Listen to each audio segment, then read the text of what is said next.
৩০ March ২০২৬ সোমবার রাজধানী জাতীয় সংসদ ভবনের দক্ষিণ প্লাজায় অনুষ্ঠিত হল বাংলাদেশ জাতীয় সংসদের স্পিকার মেজর হাফিজ উদ্দিন আহমদ বীর বিক্রমের সহধর্মিণী মিসেস দিলারা হাফিজের নামাজে জানাজায় অংশ নেন বিএনপি চেয়ারম্যান ও প্রধানমন্ত্রী তারেক রহমান।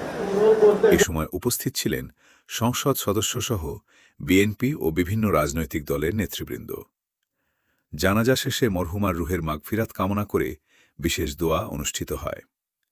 নেতৃবৃন্দ শোক সন্তপ্ত পরিবারের প্রতি গভীর সমবেদনা জানান এবং মরহুমার বিদেহী আত্মার শান্তি কামনা করেন।